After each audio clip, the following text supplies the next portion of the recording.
Hello viewers, today we are about to embark on an exciting journey with a fantastic guest, the incredible Radhika Mohta, a renowned matchmaker and a relationship coach. In our last chat, Radhika and I unveiled the secret of finding love, and it was nothing short of amazing. If you haven't seen it yet, make sure you do. It's a game changer. But hold on to your seats because there's so much more in store. In our upcoming video, we'll be digging deep into exciting topics of how couples navigate the roller coaster of cultural change after moving to the UK. You won't want to miss it. And here's the deal. You've got to hit the subscribe button and ring the notification bell because this is going to be an epic ride. So be prepared for your minds to be blown, your hearts to be touched, and your horizons to be broadened. We're about to dive right into today's conversation.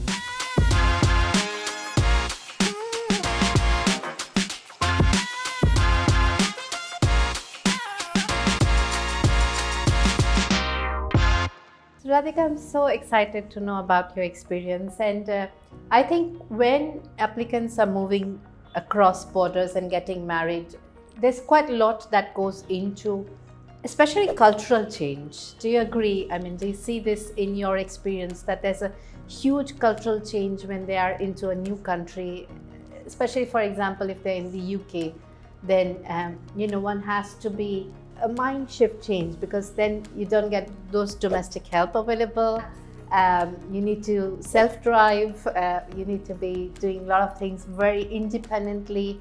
And I see that those come up as an issue at that stage. So even if you're loving that person so much, you like the place and you're excited about the relationship, but you can't really give upon the dependency that you always had of the help that you are accustomed to. Absolutely. Yeah. And to add up to that, Falguni, the kind of support system we have had growing up here in India with our joint families in our smaller towns, with our house help, our drivers and cooks and everybody, it becomes such an integral part of our lifestyle that it's difficult to imagine living without them. But I do understand how people have taken up to technology and brought in a Roomba to be able to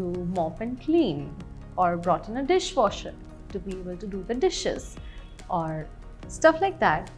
Of course, despite all the technology, there's still a human who's needed to be able to operate those machines and those tools and those equipments. Yeah. And then the conversation is about who's going to load the dishes on Monday, on Sunday night, when we are tired, when we are exhausted, when we are back from a travel. So I think communication is the key to all of this.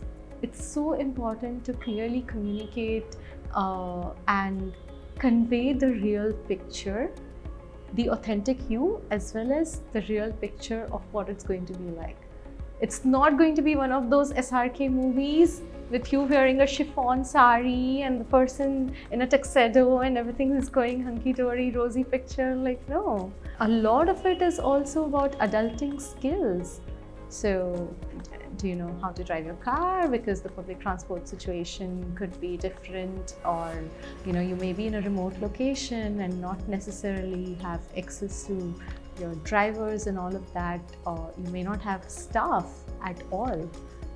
So then what you're going to do about it? So definitely, I've definitely seen people have clear communication on these pointers which would otherwise lead to conflict, and in the absence of that, oh my god, there can be so much drama and so much chaos. I'm sure you would have seen some. Yes, so that's why this conversation, that's why immigration and beyond sort of conversation that we're having at the moment. And I see often that they're so excited about the fact that they're going to get married, they're going to move to a new country, but right, as you rightly said, And when you were narrating, I could recall my client calling me up to say that, she's never have loaded dishes in a dishwasher. Or, sometimes I had these calls from clients, and once I remember that, the both sides of the parties came down to my office, and the discussion was around who's going to cook. And she said, I've never cooked. And he's like, okay, if you come to the UK, cooking is so important that you have to do it by yourself, because you don't get that kind of a help in the UK. And one is not prepared, do you know what I mean? And I see sometimes these small things are the reason why, the relationship does not, you don't see that through. And it's not that the person is wrong, or, your decision to get married, that person was wrong. But it's very hard for somebody to adapt to go out and do their grocery shopping, to come back home and cook and do go back to work as well, and washing and everything that you have to do. I think it does become too overwhelming. And here is where I think it's important, as you rightly said, is to communicate. And while this is so important, I think most of the people miss on having communication around those things, and they just assume that people will adapt, they will settle, they will be able to do. It's not challenging, but it could be challenging to somebody who's entering for the first time. Totally. And here is where also I think there's amongst these other things, there's also a cultural shock. Cultural integration, I think, is very, very important, and partly where you see those dissatisfactions, you see not a very good moments in relationship is because they're very different culturally, and I think that's very important. So how do you, Radhika, as a relationship coach, advise people entering to adapt to the new culture? What is it that tips that can help them to embrace the new culture and accept it? Right. So 3 things we've definitely seen work for people when they are together in a new country altogether. One is to embrace that new culture and not constantly be on the defensive. Like, I do understand that something that was in India worked well for them in the past, but it's a conscious choice that they've made. And I do understand if it's the choice that only one person has made, but it's a collective decision after all, right? So both of them have moved to a new place. So one is to embrace it, and that would look like, learning the language of that place. We definitely see a bit of language barrier and friction come up otherwise. So just making the effort to learn those words which convey greetings, to exchange pleasantries, to be able to communicate with your local businesses, that truly helps.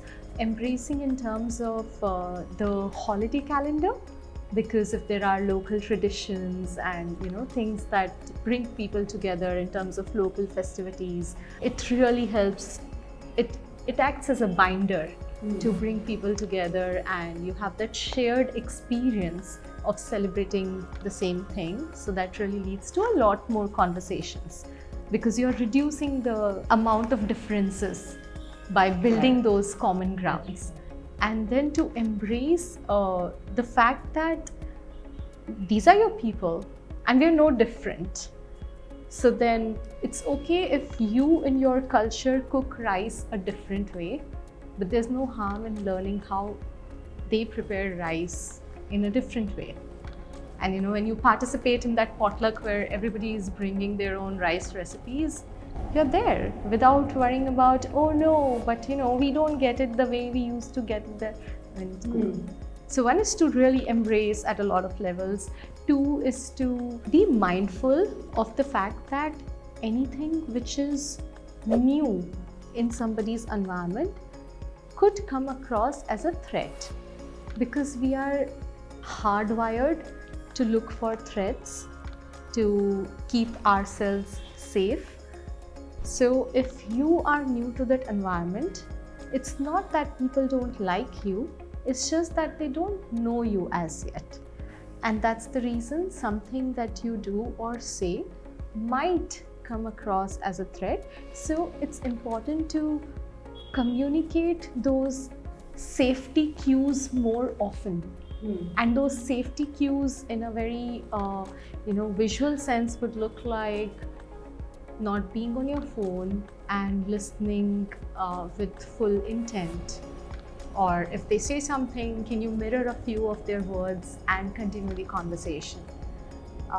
Very basic stuff, but communicating those signals that and reassuring yourself that I'm safe and the other person is also safe plays a huge role.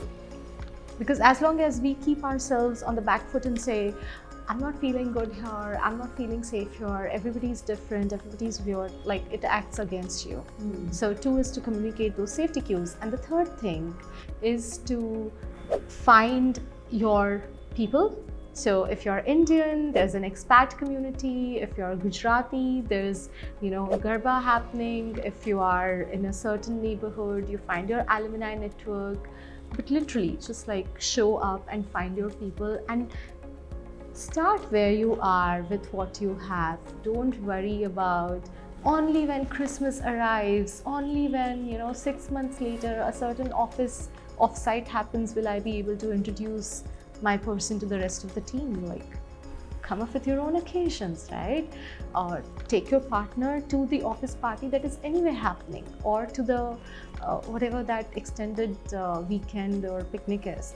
So a lot of times, Falguni, we wait for the right moment to arrive. But the point is, by then it could have been too late, because by then you feel disconnected. By then you are disoriented. You're not sure, do I belong here, do I not? So the faster we gel in and the sooner we embrace, the easier it is. So nicely been put up, and I'm sure this is going to be so very helpful for people who are going to go, because it's very different, Radhika. Even if you've studied in that country, even if you've visited multiple number of times, but to live in that country is completely a different ball game. And that's where you need to have this mindset change, and you need to perhaps also adhere to the tips that you've given, which can help them to settle well in the new culture that they are entering into. And I think moving on, because these are so integrated with immigration, and when this will fail, this will not help the relationship also to grow, and that would be a block then for you to go to the next level in immigration as well, because there wouldn't be any synergies anymore to take it to the next level. So we see this in my practice experience that people have entered in, but they haven't seen through with the relationship, and they've come back. And when you kind of have those conversations with clients, it wasn't that there was anything wrong in the relationship or anything wrong with the person, but it's just this fine cultural things that they couldn't get into, and they found it difficult. Maybe they didn't have anybody to handhold, to give them tips or advice, is where it's snowball effect, and then you see everything collapsing. Oh, absolutely. And to add to what you're saying, like Malcolm Gladwell rightly said in his book Outliers, a plane crash is never a matter of one moment that led to plane crash. It's a series of 7 consecutive things that went wrong, and then the plane crash happened.